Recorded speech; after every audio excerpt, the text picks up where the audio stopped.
ఇదంతా ఎంత కంటి తుడుపు చర్య అంటే అసలు ఫస్ట్ ఆఫ్ ఆల్ యాక్షనే తీసుకోలేదు.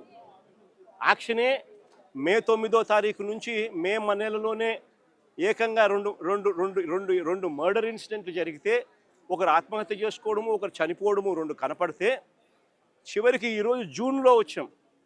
జూన్లో వచ్చిన తర్వాత బయటకు వచ్చిన తర్వాత కంటి తుడుపు చర్యగా కేవలం టెంపరీగా సస్పెన్షన్ మాత్రమే, అరెస్టులు కూడా చేయకుండా కేవలం టెంపరీగా సస్పెన్షన్ మాత్రమే చేస్తున్నారు అని అంటే దాని అర్థం ఏ రకంగా వీళ్ళంతా ఈ క్రైమును బయటికి రాకుండా మరోవైపున ఈ తల్లి దగ్గరికి, ఈ కుటుంబం దగ్గరికి పంచాయతీలు చేసి సర్దుబాటు చేసుకునే దానికోసం ఏకంగా రాయబారాలు నడుపుతూ బేరాలకు ఏకంగా పోలీసులకు సైతం ఇక్కడ తెలుగుదేశం ఇక జనసేన పార్టీకి సంబంధించిన ఇన్ఛార్జీలు కూడా వచ్చి మాట్లాడుతూ ఉన్నారు అని అంటే ఎంత దారుణమైన పరిస్థితులు ఈ రాష్ట్రం ఉందనేది గమనించాలి. దీని మీద ఎంక్వైరీ అట కమిషనర్ అనే వ్యక్తి, డీజీపీ అనే వ్యక్తి ఇటువంటి వ్యక్తుల మీద పూర్తిగా ఇన్వాల్వ్ అయి ఉండి ఈ క్రైమ్ చేయించినారు అని చెప్పి కనిపిస్తూ ఉన్న పరిస్థితుల్లో ఒక ఎస్పీ స్థాయి అధికారిని వీళ్ళు ఇంకొక ఐపీఎస్ ఆఫీసర్ ఎస్పీ స్థాయి అధికారిని వీళ్ళు ఎంక్వైరీ చేయడానికి కోసం బాధ్యత అప్పచెప్పినారంట. అంటే ఏ రకంగా వీళ్ళు దీన్ని లా అండ్ ఆర్డర్తో ఏ రకంగా చెలగాటలాడుతూ ఉన్నారు, ప్రజల ప్రాణాలతో వీళ్ళు ఏ రకంగా చెలగాటలాడుతూ ఉన్నారని చెప్పడానికి ఇది ఇంకొక నిదర్శనం. నేను ఒకటే చెప్తా ఉన్నాను, ఇది ఖచ్చితంగా సిబిఐ ఎంక్వైరీకి పోవాలి. బాధ్యులు ఎవరెవరైతే ఉన్నారో సిఐ దగ్గర నుంచి, ఏసీపీ దగ్గర నుంచి, కమిషనర్ దగ్గర నుంచి చివరికి డీజీపీ పై స్థాయి నుంచి కూడా హోమ్ మినిస్టర్ పై స్థాయి నుంచి ముఖ్యమంత్రి కూడా అందరూ కూడా లథార్జిక్ యాటిట్యూడ్తో అందరూ కవరప్ చేయాలి అని తాపత్రయమే కనిపిస్తూ ఉంది. కాబట్టి అందరూ దీంట్లో క్రైమ్లో ఇన్వాల్వ్ అయి ఉన్న పరిస్థితుల్లో సిబిఐ పిక్చర్లోకి వచ్చి దోషులను ఎవరెవరికి ఇది తెలిసి జరుగుతూ ఉన్నది, తెలిసి ఏ రకంగా వీళ్ళు ప్రొటెక్ట్ చేస్తూ ఉన్నారు, ఇది ఒక రొటీన్ పద్ధతిలో ఈ మాదిరిగా లాకప్ డెత్తులు ఎందుకు జరుగుతూ ఉన్నాయి, దీన్ని కట్టడి చేయాలని అంటే ఖచ్చితంగా సిబిఐ రావాలి, వచ్చి దీనికి ఫుల్ స్టాప్ పెట్టాలి అని చెప్పి ఖచ్చితంగా డిమాండ్ చేస్తూ ఉన్నాం.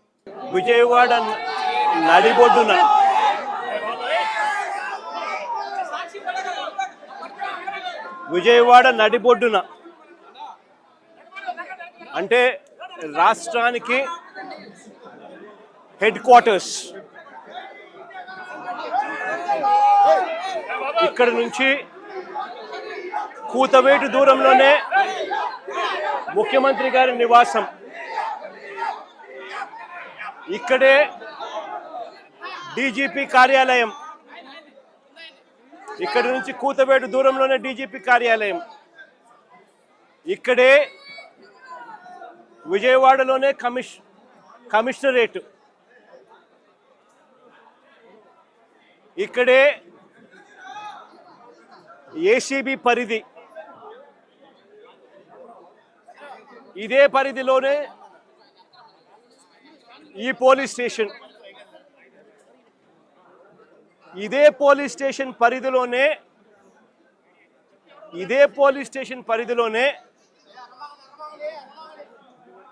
ఈ తల్లి నా ముందరనే, నా పక్కనే ఉన్న ఈ తల్లి ఎంత దారుణంగా ఈ ఘటన జరిగింది అని చెబుతూ రోధిస్తా ఉన్న దృశ్యం. ఈరోజు నేను ప్రతి ఒక్కరిని కూడా ఒకటే ఆలోచన చేయమని అడుగుతా ఉన్నా. కొంతమంది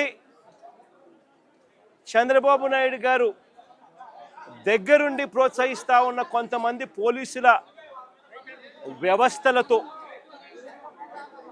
ఈ కొంతమంది చేసే ఈ కార్యక్రమాల వల్ల మొత్తానికి ఈ రాష్ట్రంలో పోలీస్ స్టేషన్లకి ఏదైనా అన్యాయం జరిగితే పోవడానికి కూడా ఎవరైనా కూడా భయపడే పరిస్థితిలోకి ఈరోజు ఈ రాష్ట్రంలో పరిపాలన సాగుతూ ఉంది.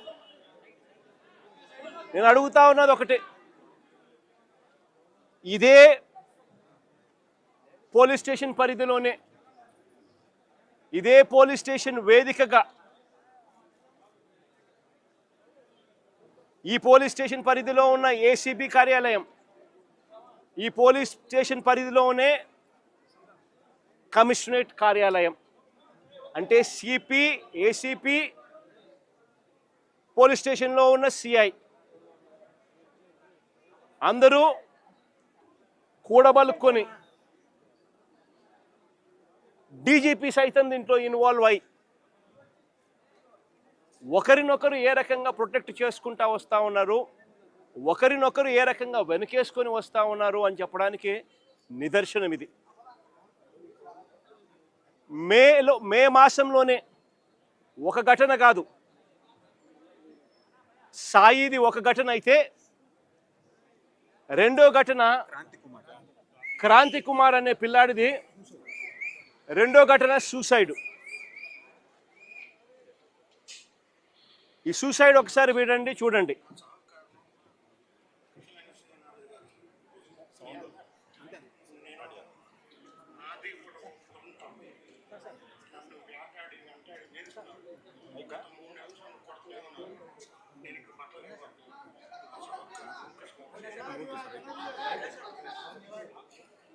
ఈ క్రాంతి కుమార్ అనే అబ్బాయి ఆత్మహత్య చేసుకున్నాడు.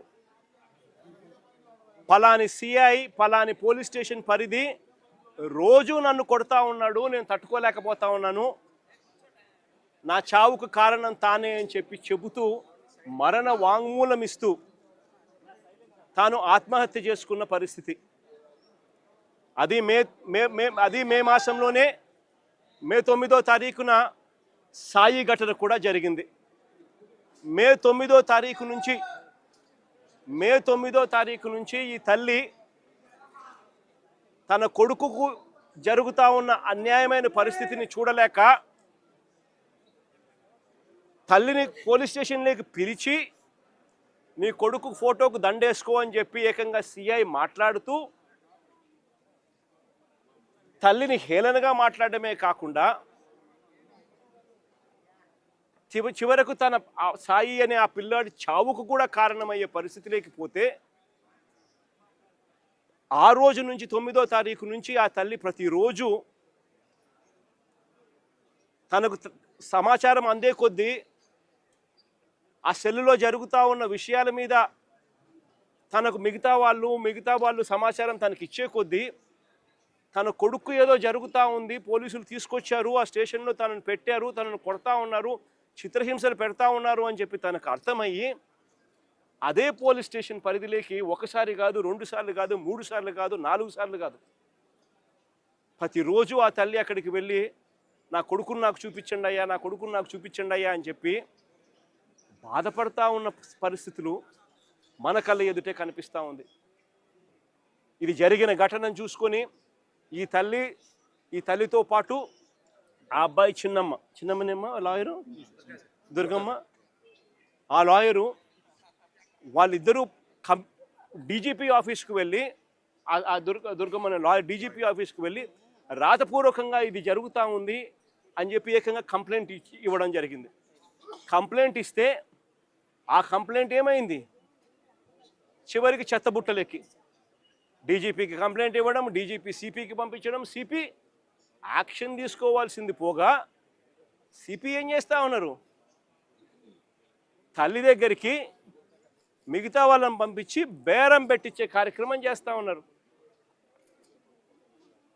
ఖచ్చితంగా ఏదో జరిగింది, నా కొడుకు ఏదో జరిగింది అని చెప్పి ఆ తల్లికి పూర్తిగా అర్థమై జూన్ 2వ తారీఖున హైకోర్టులో హీబియస్ కార్పస్ పిటిషన్ వేసి నా కొడుకును వీళ్ళు హత్య చేసినారు, నా కొడుకు కనిపించడం లేదు, నా కొడుకును దయచేసి నాకు చూపించండి అని చెప్పి తల్లి ఆవేదనతో పిటిషన్ వేసినారు. కోర్టు ఇంటర్వ్యూన్ అయ్యి హీబియస్ కార్పస్ మీద స్పందించే కార్యక్రమం చేస్తే ఆ తర్వాత మనలాంటి వాళ్ళు అందరూ కూడా జరుగుతూ ఉన్న అన్యాయాన్ని చూడలేక అందరూ కూడా ఆ తల్లికి సపోర్టుగా నిలబడితే అప్పుడు గత్యంతరం లేక ఈరోజు సిఐని సస్పెండ్ చేశారు. నేను అడుగుతా ఉన్నా, సిఐని ఎందుకు సస్పెండ్ చేశారని చెప్పి చెప్పగలరా? సిఐని ఎందుకు సస్పెండ్ చేశారని? సిఐని సస్పెండ్ ఎందుకు చేశారు? చంపేశాడనే కదా, మీరు దానికి ఒప్పుకున్నారు కాబట్టే కదా. ఈరోజు సిఐని సస్పెన్షన్ జరిగింది. అంటే ఒకే పోలీస్ స్టేషన్లోనే ఆ సిఐ పరిధిలోనే ఆ సిఐని ప్రొటెక్ట్ చేస్తూ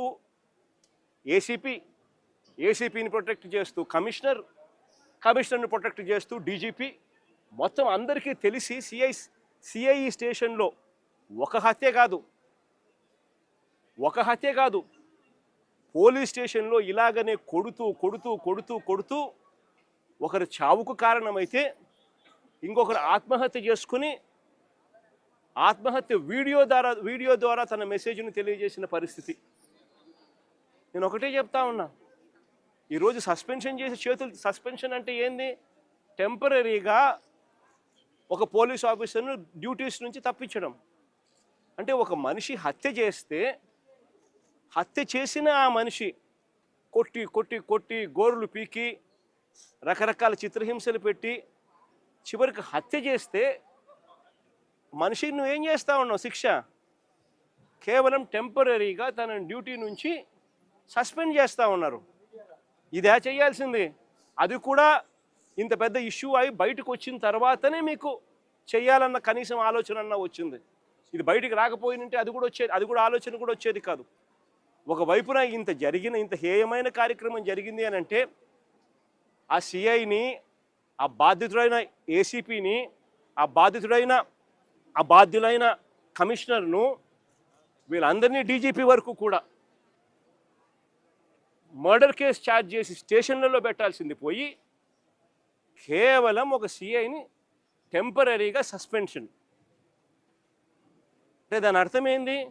అందరూ పగడ్బందీగా కలిసికట్టుగా నేరం చేసి తూతూ మంత్రంగా కంటి తుడుపు చర్యగా కేవలం టెంపరీగా ఒక అధికారిని తప్పించినారు. ఇదా ఈ రాష్ట్రంలో మనం చూడాల్సింది?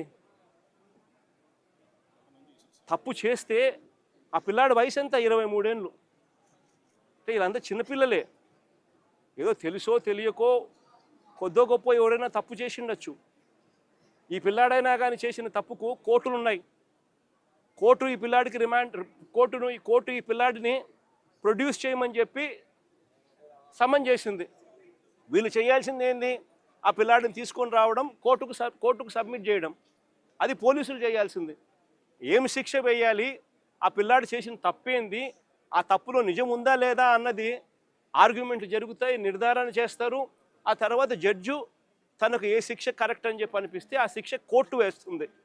కానీ ఇక్కడ కోర్టు పాత్రను ఏకంగా వీళ్ళే తమ చేతుల్లోకి తీసుకొని ఏకంగా 2 పిల్లలు ఒకే నెలలోనే చనిపోవడానికి కారణమవుతా ఉన్న పరిస్థితులు ఈ రాష్ట్రంలో ఉంటే, ఇలాంటి పోలీస్ ఆఫీసర్లందరికీ కూడా వత్తాసు పలుకుతూ ఉంటే, ఈ సిఐ దగ్గర నుంచి, ఏసీపీ దగ్గర నుంచి, కమిషనర్ దగ్గర నుంచి, డీజీపీ దాకా ఇలాంటి వ్యక్తులకు ముఖ్యమంత్రి దగ్గరుండి కంటి తుడుపు చర్యల మాదిరి కేవలం ఒక చిన్న అధికారిని టెంపరీగా ఉద్యోగం నుంచి సస్పెండ్ చేసే కార్యక్రమం జరుగుతూ ఉంటే ఇది ఎప్పటికీ ఫుల్ స్టాప్ పడుతుంది? ఇది ఫుల్ స్టాప్ పడాలి అని అంటే దీని మీద సిబిఐ ఎంక్వైరీ జరగాలి. ఎవరెవరు దీంట్లో ఇన్వాల్వ్ అయి ఉన్నారు అన్న సంగతులు బయటికి రావాలి. ఏకంగా ఒక పోలీస్ స్టేషన్ పరిధిలో 2 చావులకు కారణమైతే ఆ పోలీసుల మీద మీరు ఎందుకు యాక్షన్ తీసుకోవడంలో ఇంత డిలే జరిగింది? చివరికి మీరు యాక్షన్ తీసుకుంది కంటి తుడుపు చర్యగా కేవలం సస్పెన్షన్ మాత్రమే, టెంపరీగా ఉద్యోగం నుంచి పక్కన పెట్టిన పరిస్థితులు మాత్రమే చేశారు అని అంటే దాని అర్థం ఇది ఒక్కరితో కాదు, ఇది ఒక సిస్టమేటిక్ పద్ధతిలో జరుగుతూ ఉన్న క్రైమ్ అని. ఈ క్రైమ్లో ఒకరు కాదు, ఒక సిఐ ఒకడే కాదు, ఈ సిఐకి పైన ఏసీపీకి పైన కమిషనర్ పైన చివరికి డీజీపీ దాకా కూడా అందరూ ఇన్వాల్వ్ అయి ఉన్నారని కూడా ప్రస్ఫుటంగా కనిపిస్తూ ఉంది. కాబట్టి ఖచ్చితంగా సిబిఐ ఎంక్వైరీని ఖచ్చితంగా డిమాండ్ చేస్తూ ఉన్నాము.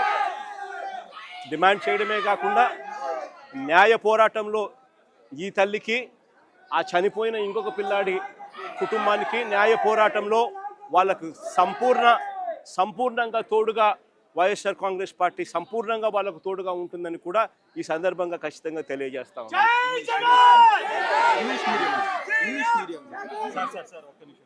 ఐజీ స్థాయి అధికారి ఆరోపణలు ఎదుర్కొంటున్నారు, కానీ ఇన్వెస్టిగేషన్ ఆఫీసర్గా ఒక ఎస్పీ స్థాయి అధికారిని వేయడం, రాజమండ్రి ఎస్పీని వేయడం ఎలా చూస్తారు?